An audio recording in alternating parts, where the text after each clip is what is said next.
जाटनी ठीक होगी। नीलकंठ शिव बाबा की तस्वीर ले आई और नाचती कूदती हरियाणा आ गई। अब घर में बाबा की फोटो लगा ली, बाबा की सेवा करें, नाचे कूदे भजन करें। 10-20 दिन तो जाटनी खूब राजी रहा। बाद में जाटनी का हाल देखकर जाट की जान घबरा गई। जाटनी ने हरियाणा छोड़ आया और एकला नीलकंठ आ गया, भोले जी के आगे बैठ गया और हाथ जोड़कर बोलिया, हे धनी तक कौन सा झाड़ा लगाया, मैं घर का रहा ना घाट का, तेरे उस झाड़े से मेरा नुकसान रहा। भोले जी जाट की बात सुन के हक्का बक्का रह गया। बोलिया, जाट झाड़ा तो वो ही लगाया जो सह भगता का लगाया, भाई मेरे झाड़े से तेरा क्या नुकसान होया, आ बात समझ में नहीं आई। जाट बोलिया, भोले बाबा झूठ नहीं बोलूं, झाड़ा उल्टा लाग गया। हे भोलेनाथ सुन मेरे साथ की हुई। और जाट कदे ना भूले और जाट आपकी राम कहानी सुनाने लग गया।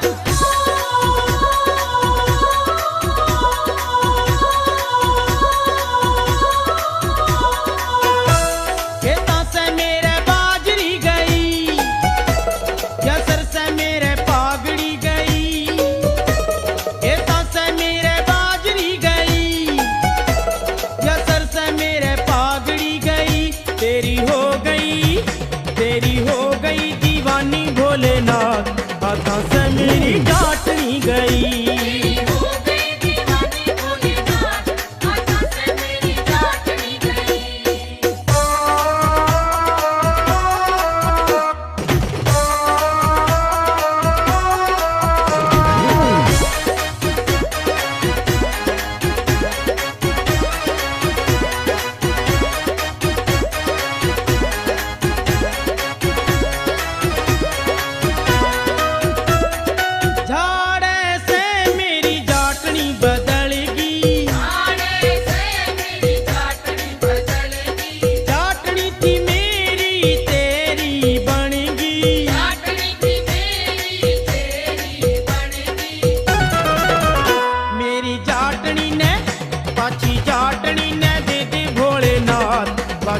कोई काम की नहीं।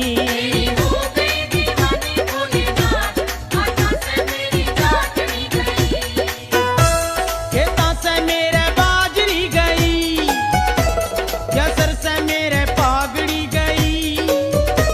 खेता से मेरे बाजरी गई, यसर से मेरे पागड़ी गई। तेरी हो गई दीवानी भोलेनाथ, हाथों से मेरी जाटनी गई।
तेरी हो गई दीवानी भोलेनाथ, हाथों से मेरी जाटनी गई।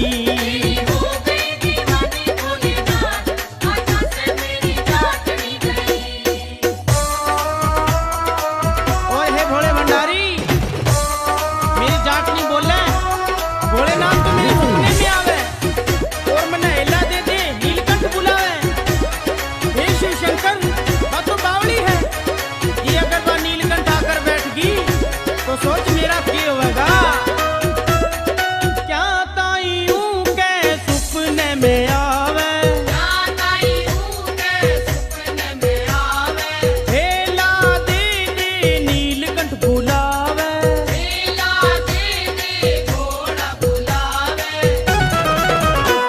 के नीलकंठ बैठ जागी भोलेनाथ, पाछे से मेरी टाबरी गई।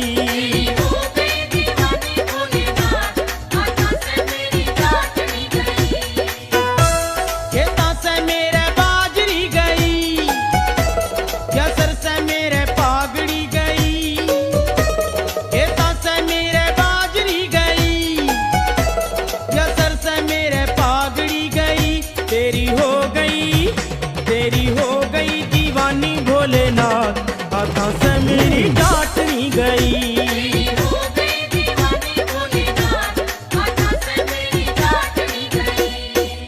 जाट की बात सुनके भोलेनाथ हंसा, बोलिया जाट अगर तेरा वो झाड़ा समझ में नहीं आया तो तेरी जाटनी ने नीलकंठ में लिया एक झाड़ा और लगा दूंगा। तो भोले की बात सुनकर